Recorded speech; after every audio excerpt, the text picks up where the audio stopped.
Hello everyone, welcome to my channel study की 98। आज की इस क्लास में हम लोग देखेंगे बिहार फायरमैन प्रैक्टिस सेट 50 को। अगर आपने पिछली वीडियो को नहीं देखा तो प्ले लिस्ट में आपको सारा वीडियो मिल जाएगा, वहां से जाकर के आप देख सकते हैं। और चैनल पर पहली बार आए तो चैनल को सब्सक्राइब करके बेल आइकन को प्रेस करना, चूंकि आपको इससे जुड़ी नोटिफिकेशन जाए मैं जब भी वीडियो अपलोड करूँ तो चलिए शुरू करते हैं।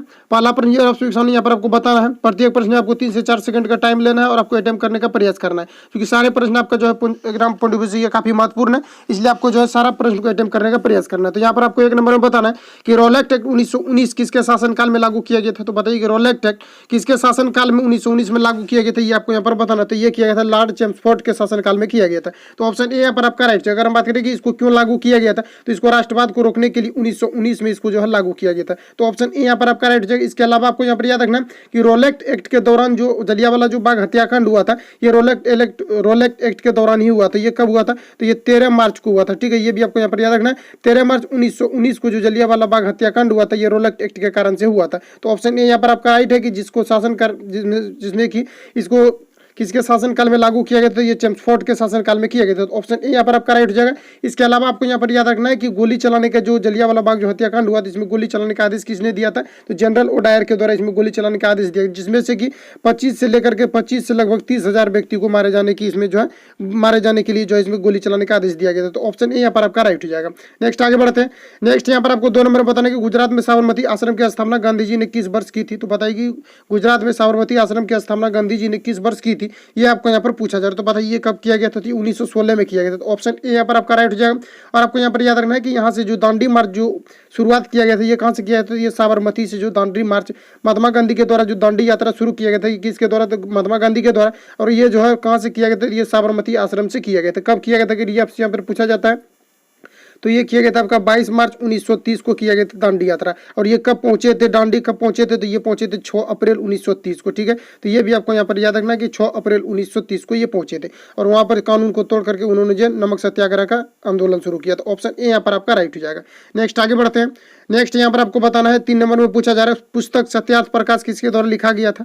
तो बताइए कि पुस्तक सत्यार्थ प्रकाश जो ये किसके द्वारा लिखा गया था, तो ये स्वामी दयानंद के द्वारा लिखा गया था। तो ऑप्शन ए यहाँ पर आपका राइट हो जाएगा। अगर हम बात करें कि ये कब लिखा गया था, ये अगर आपसे यहाँ पर पूछा जाता तो 1875 में लिखा गया था। तो ऑप्शन ए यहाँ पर आपका राइट हो जाएगा। नेक्स्ट आगे बढ़ते हैं।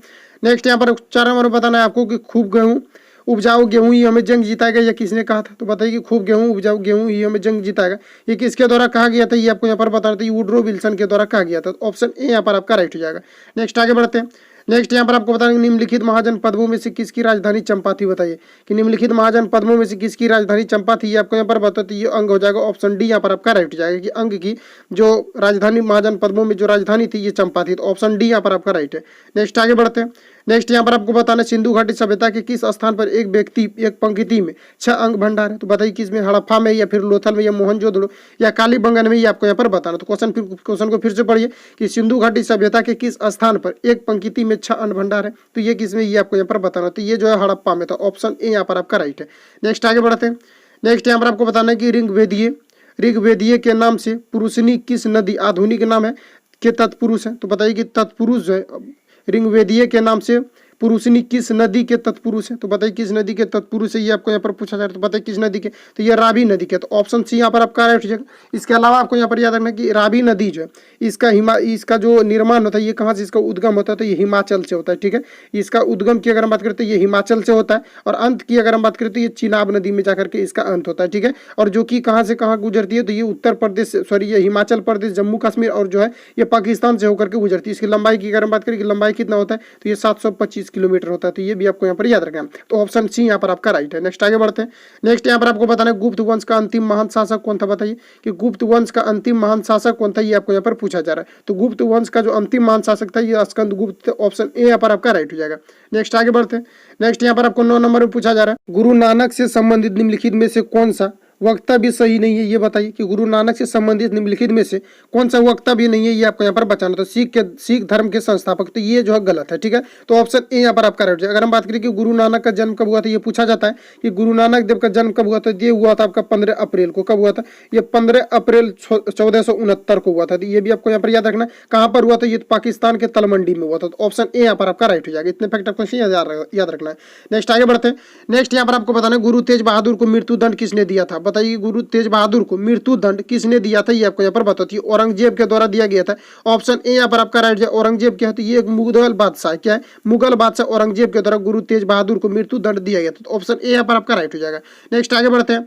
नेक्स्ट यहाँ पर आपको बताना कि नील विद्रोह कहाँ हुआ था, तो बताइए कि नील विद्रोह जो ये कहाँ पर हुआ था, तो ये हुआ था आपका बंगाल में। ऑप्शन बी यहाँ पर आपका राइट हो जाएगा। और ये कब हुआ था, अगर ये आपसे यहाँ पर पूछा जाता है कि नील विद्रोह जो हुआ था ये बंगाल में कब हुआ था, तो ये 1859 में हुआ था। तो ये भी आपको यहाँ पर डेट भी याद रखना है। ऑप्शन बी यहाँ पर आपका राइट हो जाएगा। अगर हम बात करें कि इसका शुरुआत किसने की, नील विद्रोह जो हुआ था ये किसके द्वारा किया गया था, दिगंबर एवं विष्णु विश्वास के द्वारा किया, किसके द्वारा, दिगंबर एवं विष्णु विश्वास के द्वारा किया गया था। तो कहाँ पर, तो ये पश्चिम बंगाल में किया। तो ऑप्शन बी यहाँ पर आपका राइट है। नेक्स्ट आगे बढ़ते हैं। नेक्स्ट यहाँ पर आपको बताना है कि ब्रह्म समाज के संस्थापक कौन थे, बताइए कि ब्रह्म समाज के संस्थापक कौन थे, ये आपको यहाँ पर पूछा जाए। तो बताइए ब्रह्म समाज के संस्थापक कौन थे, तो ये थे आपका राजा राम मोहन राय। तो ऑप्शन डी यहाँ पर आपका राइट हो जाएगा। अगर हम बात करें कि ब्रह्म समाज की स्थापना जो है ये कब किया गया था, ये अगर आपसे यहाँ पर पूछा जाता तो ये किया गया था आपका 20 अगस्त 1828 को किया गया था। कब किया गया था, 20 अगस्त 1828 को ये ब्रह्म समाज की स्थापना किया गया था राजा राम मोहन राय के द्वारा। तो ऑप्शन डी यहाँ पर आपका राइट हो जाएगा। और ये कहाँ किया गया था, तो ये कलकत्ता में किया गया था। इतने फैक्ट आपको याद रखना है। ऑप्शन डी यहाँ पर आपका राइट है। नेक्स्ट आगे बढ़ते हैं।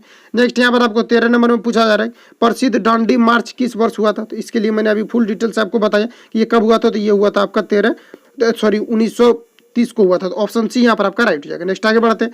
नेक्स्ट में यहाँ पर आपको बताना है 14 नंबर में 540 ईसा पूर्व महावीर का जन्म किसके पास के गांव में हुआ था। तो बताइए कि 540 ईसा पूर्व महावीर का जो जन्म हुआ था किसके गांव के पास में हुआ था, वैशाली, राजगिरी या पाटलिपुत्र या वाराणसी के किसके निकट हुआ था, ये आपको यहाँ पर बताना। तो इसके लिए correct answer option number A हो जाएगा, वैशाली के निकट। तो ऑप्शन ए यहाँ पर आपका राइट हो जाएगा। और आपको यहाँ पर याद रखना है कि महावीर जो है ये जो है जैन धर्म के 24वें तीर्थकर थे। ठीक है, ये भी आपको यहाँ पर याद रखना है। ये पूछा जाता है कि महावीर जो है जैन धर्म के 24वें तीर्थकर कौन थे, तो ये महावीर थे। तो ऑप्शन ए यहाँ पर आपका राइट हो जाएगा। नेक्स्ट आगे बढ़ते हैं। नेक्स्ट यहाँ पर आपको पूछा है किसने कहा था सर्वसोशी की तमन्ना अब हमारे दिल में। तो बताइए किसका नारा था कि सर्वसोशी की तमन्ना अब हमारे दिल में, ये आपको यहाँ पर पूछा जा रहा है। तो ये जो राम प्रसाद बिस्मिल का था। ऑप्शन डी यहाँ पर आपका राइट हो जाएगा। नेक्स्ट आगे बढ़ते हैं। नेक्स्ट में यहाँ पर आपको बताना है राष्ट्रीय संघर्ष के दौरान प्रसिद्ध समाचार पत्र केसरी के संस्थापक संपादक कौन थे। बताइए कि राष्ट्रीय संघर्ष के दौरान प्रसिद्ध समाचार पत्र केसरी के संपादक कौन थे, ये आपको यहाँ पर बताना। तो बताइए कि इसके संपादक कौन थे, तो ये लोकमान्य तिलक थे। तो ऑप्शन सी यहाँ पर आपका राइट हो जाएगा। नेक्स्ट आगे बढ़ते हैं। नेक्स्ट यहाँ पर आपको बताना है 17 नंबर निम्नलिखित में से सबसे बड़ा कौन है। तो बताइए कि निम्नलिखित में से सबसे बड़ा कौन है, ब्रह्मांड है या फिर आपका आकाशगंगा है या तारा है या विश्व है, ये आपको यहाँ पर बताना। तो इसके लिए जो है करेक्ट आंसर ऑप्शन नंबर ब्रह्मांड हो जाएगा कि ऑप्शन ब्रह्मांड हो जाएगा। ऑप्शन ए यहाँ पर आपका राइट हो जाएगा, निम्नलिखित में से सबसे बड़ा है। नेक्स्ट आगे बढ़ते हैं। नेक्स्ट में यहाँ पर आपको बताना सौर मंडल के सभी सदस्यों की गति किससे नियंत्रित होती है। तो बताइए कि सौर मंडल के सभी सदस्यों की जो गति होती है ये किसके द्वारा। तो सौर मंडल में क्या होता है कि सभी ग्रह आपस में घूरते रहते हैं। तो घूरते तो इसके जो गति होता है किसके द्वारा, चूंकि एक दूसरे में क्या होता है कि खिंचाव कार्य करता है। अगर यहाँ पर खिंचाव कार्य नहीं करता है तो यहाँ पर क्या होगा, एक दूसरे से टकराएगा जिसके कारण उल्का पिंड गिरता है। तो वही यहाँ पर आपसे पूछा जा रहा है कि सौर मंडल के सभी सदस्यों की जो गति होती है ये किसके द्वारा नियंत्रित होता है, ये आपको यहाँ पर बताना। तो ये जो है वायु गतिकी सिद्धांत से होती है। तो ऑप्शन सी यहाँ पर आपका राइट हो जाएगा। नेक्स्ट आगे बढ़ते हैं।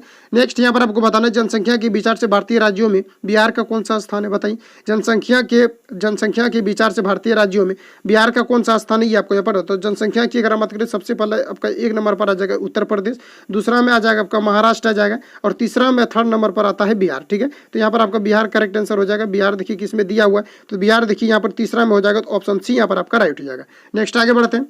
नेक्स्ट यहाँ पर आपको बताना है ऊंचाई के संदर्भ में निम्न पर्वत चोटियों में से सबसे छोटी चोटी कौन सी, ये आपको यहाँ पर बताना है। तो सबसे छोटी चोटी की अगर हम बात करें तो ये हो जाएगा आपका नंगा देवी हो जाएगा। तो ऑप्शन डी यहाँ पर आपका राइट हो जाएगा। इसके अलावा अगर हम बात करें तो गाडविन आस्टीन को हम K2 के नाम से जानते हैं, जो विश्व का दूसरी सबसे बड़ी चोटी है। और ये कहाँ पर स्थित है, तो ये भारत में स्थित है। और कहाँ पर स्थित है, भारत में, ये कश्मीर में स्थित है। तो ऑप्शन ए यहाँ पर सही हो जाता है अगर ऐसा यहाँ पर पूछा जाता तो यहाँ पर ऑप्शन डी यहाँ पर आपका। इसके अलावा याद रखना कि विश्व की सबसे बड़ी चोटी की अगर हम बात करें सबसे बड़ी चोटी कौन सी है, तो ये आपका हो जाएगा यदि सबसे बड़ी चोटी की अगर बात करें सबसे बड़ी चोटी की अगर बात करें कि कौन सी हो जाएगा आपका माउंट एवरेस्ट हो जाएगा, जो कि कहाँ पर स्थित है, ये महाराष्ट्र में, सॉरी ये जो है नेपाल में स्थित है। ये भी आपको यहाँ पर याद रखना है। तो यहाँ पर ऑप्शन डी यहाँ पर आपका राइट है। इसके अलावा याद रखना कि ये भारत की सबसे बड़ी चोटी जो ये गाडविन आइंस्टीन है K2 है। इसकी लंबाई की अगर हम बात करें, लंबाई कितना है, तो 8611 किलोमीटर 8611 मीटर इसकी लंबाई है। तो ऑप्शन डी यहाँ पर आपका राइट हो जाएगा। नेक्स्ट आगे बढ़ते हैं। नेक्स्ट यहाँ पर आप किस नंबर में बताना है, रेलवे का कटिहार डिवीजन के क्षेत्राधिकार में आता है। तो बताइए कि रेलवे के कटिहार डिवीजन किसके क्षेत्राधिकार में आता है, ये आपको यहाँ पर पूछा जा रहा है। तो ये जो उत्तरी पूर्वी फ्रंटियर रेलवे जो है इसके क्षेत्राधिकार में आता है, ऑप्शन बी यहाँ पर आपका राइट हो जाएगा। इसके अलावा यहाँ पर आपको याद रखना है कि ये जो सभी के क्या होते हैं कि रेलवे के जो 17 जोन में बांटा गया है, तो 17 जोन में जो बांटा गया इसके अलग अलग क्या होते हैं कि क्षेत्राधिकार होते हैं, जिसका कि वहाँ के जो है प्रबंधक होते हैं उसके द्वारा इसको संचालित किया जाता है। तो ऑप्शन बी यहाँ पर आपका राइट हो जाएगा। नेक्स्ट आगे बढ़ते हैं। नेक्स्ट यहाँ पर आपको बताना है कि लक्षद्वीप की राजधानी क्या है, तो बताइए कि लक्षद्वीप की राजधानी क्या है, ये आपको यहाँ पर बताना, तो ये करावती हो जाएगा, ऑप्शन ए यहाँ पर आपका राइट है। नेक्स्ट आगे बढ़ते हैं। नेक्स्ट यहाँ पर आपको बताना है कि काजीरंगा राष्ट्रीय उद्यान कहाँ स्थित है, तो काजीरंगा राष्ट्रीय उद्यान ये कहाँ पर स्थित है, ये आपको यहाँ पर बताना। तो काजीरंगा जो एक सिंग वाले गेंडों के लिए प्रसिद्ध है, तो काजीरंगा ये जो है कहाँ पर स्थित है, ये आपके असम में स्थित है, ऑप्शन सी यहाँ पर आपका राइट हो जाएगा। नेक्स्ट आगे बढ़ते हैं। निम्नलिखित यहाँ पर आपको बताना है 24 नंबर में पूछा जा रहा है कि निम्नलिखित में से कंप्यूटर के मस्तिष्क के रूप में कार्य करता है, तो बताइए कि निम्नलिखित में से कौन है इसमें जो कि कंप्यूटर के मस्तिष्क के रूप में कार्य करता है, ये आपको यहाँ पर बताना। तो ये जो है सीपीयू करता है, तो ऑप्शन ए यहाँ पर आपका राइट हो जाएगा। और सीपीयू की अगर हम फुल फॉर्म की बात करें तो ये हो जाएगा सेंट्रल प्रोसेसिंग यूनिट हो जाएगा, तो ऑप्शन ए यहाँ पर आपका राइट है। इसके अलावा यहाँ पर आपको याद रखना है कि ये जो है सीपीयू जो होते हैं ये क्या होते हैं कि सीपीयू की अगर हम बात करें तो सीपीयू की अगर फुल फॉर्म की सबसे पहले इसकी फुल फॉर्म आपको यहाँ पर याद रखना है कि सेंट्रल प्रोसेसिंग यूनिट होता है। इसके अलावा यहाँ पर आपको याद रखना है कि कीबोर्ड जो है ये सब पूछा जाता है कि कीबोर्ड जो होते हैं ये क्या होते हैं, तो ये आपके इनपुट होते हैं। मॉनिटर क्या होते हैं, तो मॉनिटर आपके इनपुट होते हैं। माउस क्या होते हैं, तो ये सभी क्या होते हैं कि इनपुट होते हैं। तो ये सभी आपको यहाँ पर याद रखना, ऑप्शन ए यहाँ पर आपका राइट हो जाएगा। ठीक है, नेक्स्ट आगे बढ़ते हैं। नेक्स्ट यहाँ पर आपको बताना है 25 नंबर में पूछा जा रहा है निम्नलिखित में से कौन सी कंप्यूटर की ऑपरेटिंग पद्धति नहीं है, तो बताइए कि निम्नलिखित में से कौन सी कंप्यूटर की ऑपरेटिंग पद्धति नहीं है, ये आपको यहाँ पर बताना। तो बताइए कौन सी ऑपरेटिंग पद्धति नहीं है, तो ऑप्शन सी यहाँ पर आपका राइट हो जाएगा कि ये जो है VAIO जो है ये ऑपरेटिंग पद्धति नहीं है, तो ऑप्शन सी यहाँ पर आपका राइट हो जाएगा। इसके अलावा यहाँ पर आपको याद रखना ये जो है ये कंपनी का नाम है, इसका कोई फुल फॉर्म नहीं होता है। और उसके बाद MS-DOS की अगर हम बात करें कि MS-DOS का जो फुल फॉर्म होता है ये क्या होता है, तो MS-DOS की अगर हम फुल फॉर्म की बात करें तो माइक्रोसॉफ्ट डिस्क ऑपरेटिंग सिस्टम हो जाएगा। क्या हो जाएगा, माइक्रोसॉफ्ट डिस्क ऑपरेटिंग सिस्टम इसकी फुल फॉर्म हो जाएगा। और उसके बाद ऑप्शन सी की बात करेंगे कि VAIO का फुल फॉर्म क्या होता है, ये अगर आपसे यहाँ पर पूछा जाता है तो इसकी अगर फुल फॉर्म की बात करें तो इसका हो जाएगा वीडियो इंटीग्रेटेड ऑपरेटिंग हो जाएगा। ठीक है, ऑपरेशन हो जाएगा। ठीक है, तो वीडियो ऑडियो इंटीग्रेटेड ऑपरेशन हो जाएगा। तो यहाँ पर आपका correct answer option number C हो जाएगा, जो कि ऑपरेटिंग सिस्टम का ये पद्धति नहीं है, तो ऑप्शन सी यहाँ पर आपका राइट हो जाएगा। उसके बाद विंडोज आप समझ ही रहे होंगे, तो यहाँ पर ये जो ये क्या कंपनी का नाम है इसमें इसका कोई फुल फॉर्म नहीं होता, तो ऑप्शन सी यहाँ पर आपका राइट हो जाएगा। नेक्स्ट आगे बढ़ते हैं। नेक्स्ट यहाँ पर आपको बताना है जिस प्रक्रिया द्वारा एक पदार्थ वाष्प की स्थिति से द्रव की स्थिति में परिवर्तित होता है को क्या कहते हैं, तो कोई भी अगर मान लेते हैं कि कोई भी द्रव को सबसे पहले उसको वाष्प बना दीजिए, तो वाष्प के बाद उसको अगर हम कंडेंसेशन करते हैं, संघनन करते हैं, तो वो द्रव में परिवर्तित हो जाता है। तो वही आपसे पूछा जा रहा है कि जिस प्रक्रिया द्वारा पदार्थ वाष्प की स्थिति से द्रव की स्थिति में हम परिवर्तित करते हैं उसको हम किस नाम से जानते हैं, तो इसको हम जो संघनन यानी कंडेंसेशन के नाम से जानते हैं, तो ऑप्शन बी यहाँ पर आपका राइट हो जाएगा। इसके अलावा याद रखना कि किसी ठोस पदार्थ का अगर द्रव में बिना परिवर्तित कीजिए अगर उसको हम गर्म करते हैं तो सीधा वाष्प में परिवर्तित हो जाता है, तो उसको हम क्या कहते हैं, उसको वाष्पीकरण यानी कि उसको ऊर्ध्वपातन के नाम से जानते हैं। तो यहाँ पर आपसे पूछा है जिस प्रक्रिया द्वारा एक पदार्थ वाष्प की स्थिति से द्रव की स्थिति में परिवर्तित हो जाता है को क्या कहते हैं, तो इसको संघनन के नाम से जानते हैं। ऑप्शन बी यहाँ पर आपका राइट हो जाएगा। नेक्स्ट आगे बढ़ते हैं। नेक्स्ट यहाँ पर आपको बताना है वायु शून्य में प्रकाश की चाल की गति होती है। बताइए कि वायु शून्य जहाँ यानी वायु शून्य करने का मतलब है कि निर्वात, जहाँ भी किसी प्रकार का वायु का जो वहां पर माध्यम नहीं होना चाहिए यानी वायु वहां पर उपस्थित नहीं होना चाहिए, तो वहां पर प्रकाश की चाल कितना होता है ये आपको यहाँ पर बताना, तो वहां पर हो जाएगा आपका 3 × 10⁸ मीटर पर सेकंड हो जाएगा। ऑप्शन बी यहाँ पर आपका राइट है। इसके अलावा याद रखना है कि वायु जो होते हैं ये जो प्रकाश जो होते हैं ये क्या करते हैं कि निर्वात में गमन कर सकता है, लेकिन ध्वनि जो होती है ये निर्वात में गमन नहीं कर सकता है। ध्वनि को गमन करने के लिए माध्यम की आवश्यकता होती है, तो ऑप्शन बी यहाँ पर आपका राइट हो जाएगा। इतने फैक्ट आपको याद रखना है। नेक्स्ट आगे बढ़ते हैं। नेक्स्ट यहाँ पर आपको बताना है 28 नंबर में पूछा जा रहा है निम्नलिखित में से कौन सा प्राथमिक रंग नहीं है, तो बताइए कि प्राथमिक रंग इनमें से कौन सा नहीं है, ये आपको यहाँ पर बताना है। तो प्राथमिक रंग की अगर हम बात करें तो ये आपका रेड, ग्रीन और ब्लू जो होते हैं ये प्राथमिक रंग के अंतर्गत आते हैं। तो इनमें से देखिए कि कौन सा प्राथमिक रंग के अंतर्गत नहीं आएगा, तो ऑप्शन ए यहाँ पर आपका राइट हो जाएगा कि पीला जो होता है ये प्राथमिक रंग के अंतर्गत नहीं आता, तो ऑप्शन ए यहाँ पर आपका राइट हो जाएगा। नेक्स्ट आगे बढ़ते हैं। नेक्स्ट यहाँ पर आपको बताना है कि वेग में परिवर्तन यानी कि समय के साथ, यहाँ पर नीचे समय दिया हुआ है भट्टी करके, तो यहाँ पर आपको बताना है कि वेग में परिवर्तन जो होता है समय के साथ जो होता है उसको हम लोग क्या कहते हैं ये आपको यहाँ पर बताना है। तो बताइए कि इसको किस नाम से जानते हैं, तो इसको त्वरण, चूंकि वेग में परिवर्तन की जो दर होता है उसको हम त्वरण कहते हैं। ठीक है, इसका डिफिनेशन ही होता है कि वेग में परिवर्तन की दर को त्वरण, या वेग में परिवर्तन को हम त्वरण कहते हैं। तो वही आपसे पूछा जा रहा है कि वेग में परिवर्तन जो समय के साथ होता है उसको हम क्या कहते हैं, इसको गतिवर्धन कहते हैं। गतिवर्धन और त्वरण करने का मतलब वही होता है, तो ऑप्शन बी यहाँ पर आपका राइट हो जाएगा। नेक्स्ट आगे बढ़ते हैं।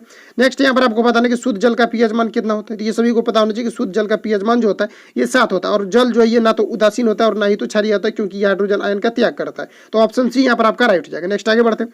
नेक्स्ट यहाँ पर आपको बताना है शनिवार किसका अयस्क होता है ये आपको यहाँ पर बताओ। तो शनिवार की अगर हम बात करें तो ये परा का अयस्क होता है, ऑप्शन डी यहाँ पर आपका राइट हो जाएगा। इसके अलावा याद रखना कि HGS जो होता है ये परा का सूत्र, यानी कि ये जो होता है ये भखरा सिंदूर का सूत्र होता है। ये पूछा जाता है कि भखरा सिंदूर का सूत्र क्या होता है, तो HGS होता है। और Hg जो है इसका परमाणु संख्या कितना होता है, तो इसका 80 होता है। इसका उपयोग कहाँ किया जाता है, तो थर्मामीटर में इसका प्रयोग किया जाता है। इसके अलावा यहाँ पर पूछा जा रहा है शनिवार किसका अयस्क, तो ये परा का अयस्क, ऑप्शन डी यहाँ पर आपका राइट हो जाएगा। नेक्स्ट आगे बढ़ते हैं।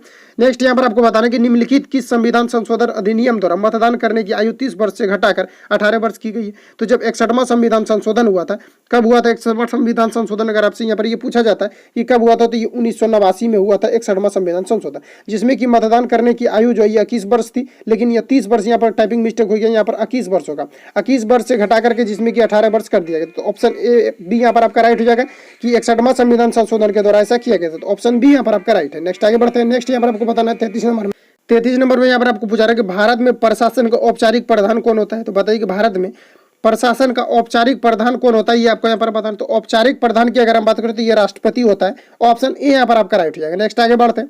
नेक्स्ट यहाँ पर आपको बताना है राज्यसभा के कितने सदस्य राष्ट्रपति द्वारा मनोनीत किए जा सकते हैं। बताइए कि राज्यसभा के कितने सदस्यों को राष्ट्रपति के द्वारा मनोनीत किया जा सकता है। तो राज्यसभा में 12 सदस्यों को मनोनीत किया जाता है, ऑप्शन सी यहाँ पर आपका राइट हो जाएगा। इसके अलावा याद रखना कि अगर पूछा जाता है कि विधानसभा में कितने को किया जाता है, तो विधानसभा में 2 सदस्यों को मनोनीत किया जाता है, लेकिन राज्यसभा की अगर हम बात करें तो इसमें 12 सदस्यों को मनोनीत किया जाता है, ऑप्शन सी यहाँ पर आपका राइट हो जाएगा। नेक्स्ट आगे बढ़ते हैं। नेक्स्ट यहाँ पर आपको बताना है कि लोकसभा की अध्यक्षता कौन करता है। तो बताइए कि लोकसभा की जो अध्यक्षता होती है ये किसके द्वारा किया जाता है, ये आपको यहाँ पर बताना। तो ये जो अध्यक्ष के द्वारा किया जाता है, तो ऑप्शन बी यहाँ पर आपका राइट हो जाएगा कि लोकसभा की जो अध्यक्षता की जाती है किसके द्वारा, तो ये अध्यक्ष के द्वारा किया जाता है, ऑप्शन बी यहाँ पर आपका राइट है। नेक्स्ट आगे बढ़ते हैं। नेक्स्ट में यहाँ पर आपको बताना है 36 नंबर में पूछा जा रहा है निम्नलिखित में से किसे भारत के संविधान के खाके ब्लू प्रिंट के रूप में माना जाता है। तो बताइए कि निम्नलिखित में से किसे भारत संविधान के ब्लू प्रिंट के रूप में माना जाता है, ये आपको यहाँ पर पूछा है। तो बताइए कि ब्लू प्रिंट के रूप में किसे माना जाता है, तो ये माना जाता है भारत सरकार अधिनियम 1935 को ब्लू प्रिंट के रूप में माना जाता है। तो ऑप्शन ए यहाँ पर आपका राइट हो जाएगा। नेक्स्ट आगे बढ़ते हैं। नेक्स्ट यहाँ पर आपको बताना है सत्यशोधन समाज की स्थापना ज्योतिबा फुले ने कब की थी। तो बताइए कि सत्यशोधन समाज की स्थापना ज्योतिबा फुले ने कब की थी, ये आपको यहाँ पर बताना। तो बताइए कब किया गया था, तो ये किया गया था 1873 में। तो ऑप्शन सी यहाँ पर आपका राइट हो जाएगा। नेक्स्ट आगे बढ़ते हैं। नेक्स्ट यहाँ पर आपको बताना है कि एडी मरे किस देश से संबंधित है। एडी मरे जो ये एक टेनिस खिलाड़ी का नाम है जो कि कहाँ से संबंधित है, तो ये आपके इंग्लैंड से संबंधित है। तो ऑप्शन डी यहाँ पर आपका राइट हो जाएगा। नेक्स्ट आगे बढ़ते हैं। नेक्स्ट यहाँ पर आपको बताना है कि जोनल रेलवे का नेतृत्व कौन करता है। तो बताइए कि जोनल रेलवे का नेतृत्व कौन करता है, ये आपको यहाँ पर बताना। तो सबसे पहले आप यहाँ पर ये समझिए कि रेलवे का जोन जो है ये 17 जोन में भारतीय रेलवे को बांटा गया, जिसमें से कि 73 डिवीजन है, ठीक है, और 17 कितना है जोन है। तो सभी जोन में क्या होता है कि अलग अलग जो होते हैं इसके अलग अलग क्षेत्र होते हैं, जिसका वहाँ का जो महाप्रबंधक होते हैं उसके द्वारा इसका संचालन किया जाता है, और सभी के अलग अलग मुख्यालय भी होते हैं। तो यही आपसे पूछा रहा है कि जोनल रेलवे का नेतृत्व कौन करता है। तो जनरल रेलवे का जो नेतृत्व करता है ये महाप्रबंधक के द्वारा किया जाता है, ऑप्शन सी यहाँ पर आपका राइट हो जाएगा। और महाप्रबंधक के द्वारा जीएम को यहाँ पर जो है सभी यहाँ पर खबर जो होती है यहाँ के जो भी समस्याएं होती है वो जीएम को बताया जाता है। तो ऑप्शन सी यहाँ पर आपका राइट हो जाएगा। नेक्स्ट आगे बढ़ते हैं। नेक्स्ट यहाँ पर आपको बताना है शेरशाह सूरी का मकबरा कहाँ है। बताइए कि शेरशाह सूरी का मकबरा कहाँ, ये आपको यहाँ पर बताना। तो ये सासाराम में स्थित है, ऑप्शन ए यहाँ पर आपका राइट हो जाएगा। और ये बिहार में स्थित है, तो ऑप्शन ए यहाँ पर आपका राइट हो जाएगा, जो कि एक तालाब के बीच में सासाराम सूरी का मकबरा स्थित है। ऑप्शन ए यहाँ पर आपका राइट है। नेक्स्ट आगे बढ़ते हैं। नेक्स्ट यहाँ पर आपको बताना है निम्नलिखित में से कौन सा डिवीजन पूर्व मध्य रेलवे के क्षेत्राधिकार में नहीं है। तो बताइए कि निम्नलिखित में से कौन सा डिवीजन पूर्व मध्य रेलवे के क्षेत्राधिकार में नहीं है, ये आपको यहाँ पर बताना। तो ये जो आसनसोल जो है नहीं है, तो ऑप्शन बी यहाँ पर आपका राइट हो जाएगा।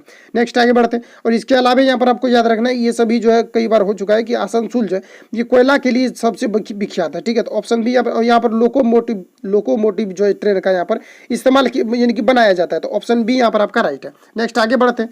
नेक्स्ट में यहाँ पर आपको बताना है निम्नलिखित भौतिक मात्राओं में से कौन सी एक अदिश राशि। तो बताइए कि निम्नलिखित भौतिक मात्रा में से कौन सा एक अदिश राशि, ये आपको यहाँ पर बता। तो अदिश राशि की अगर बात करें तो अदिश राशि में क्या होता है कि परिणाम या तो दिशा कोई एक होता है, जबकि सदिश राशि में दोनों होते हैं। यहाँ पर पूछा जाए अदिश राशि के बारे में, तो अदिश राशि में क्या होगा आपका जो है यंग मापांक जो होते हैं, ये क्या होता है कि ऑप्शन सी यहाँ पर ये क्या होते हैं कि आपके अदिश रहते हैं। यंग मापांक में क्या किया जाता है, इसमें प्रत्यास्था को मेजर किया जाता है। तो ऑप्शन सी यहाँ पर आपका राइट हो जाएगा। नेक्स्ट आगे बढ़ते हैं। और प्रत्यास्था में क्या होता है कि केवल उसमें जो परिणाम होता है दिशा नहीं होता है।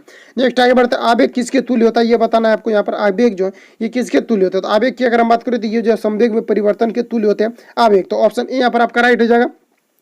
आवेग की अगर हम बात करें कि एसआई इकाई क्या होता है तो न्यूटन सेकंड होता है, तो ये भी आपको यहाँ पर याद रखना है। तो ऑप्शन ए यहाँ पर आपका राइट हो जाएगा। नेक्स्ट आगे बढ़ते हैं।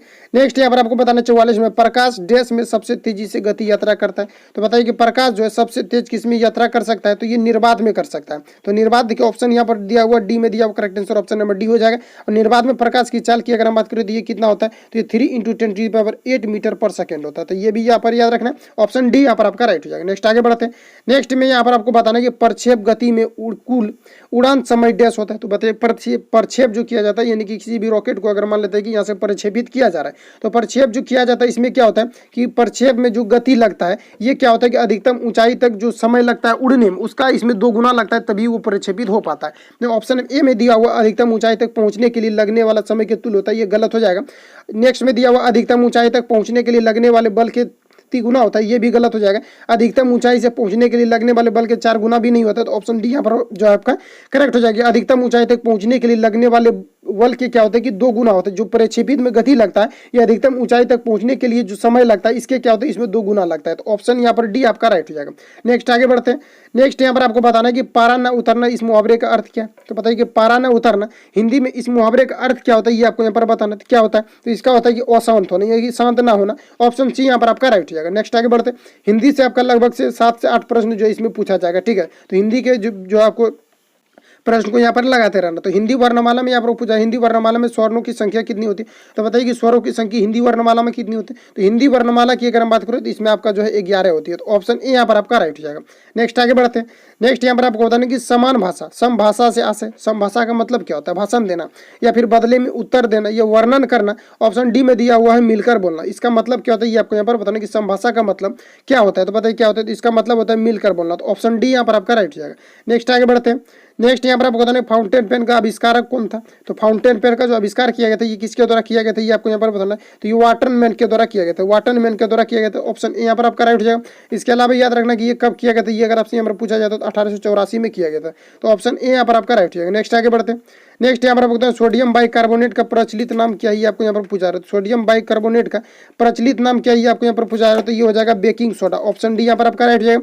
इसके अलावा पूछा जाता है सोडियम बाइकार्बोनेट का सूत्र क्या होता है, तो NaHCO3 होता है सोडियम बाइकार्बोनेट का सूत्र। तो ऑप्शन डी यहाँ पर आपका राइट हो जाएगा। इसके अलावा याद रखना है कि बेकिंग सोडा के अलावा यहाँ पर पूछा जाता है कि खाने का सोडा, सॉरी ये तो खाने का सोडा हो गया, ये पूछा जाता है वाशिंग सोडा का सूत्र क्या होता है। तो वाशिंग सोडा की क्रमत NaCO3 10H2 हो जाता है, Na2CO3 10H2 हो जाता है। इसके अलावा यहाँ पर पूछा जाता है कि जो धोवन सोडा जो होता है उसके एक अणु में पानी के कितने परमाणु मौजूद होते हैं। तो इसमें 10 होता है, क्योंकि 10H2 होता है, Na2CO3 10H2 होता है, तो वहाँ पर 10 हो जाता है। उस प्रकार से यहाँ पर बार बार पूछा जाता है, इसलिए यहाँ पर मैंने बता दिया, ठीक है। तो यहाँ पर आपको पूछा जा रहा है कि सोडियम बाइकार्बोनेट का प्रचलित नाम क्या है, तो यहाँ पर बेकिंग सोडा हो जाएगा। ऑप्शन डी यहाँ पर आपका राइट है। बस इतने ही प्रश्न लेकर के आए थे, मिलेंगे नेक्स्ट वीडियो में। तब तक के लिए जय हिंद। अगर चैनल पर पहली बार तो चैनल को सब्सक्राइब करके बेल आइकन को प्रेस करना, क्योंकि आपको नोटिफिकेशन जाएगा तो आप आसानी डेली प्रैक्टिस को कर पाएंगे। मिलेंगे नेक्स्ट वीडियो में। Thank you for watching. जय हिंद।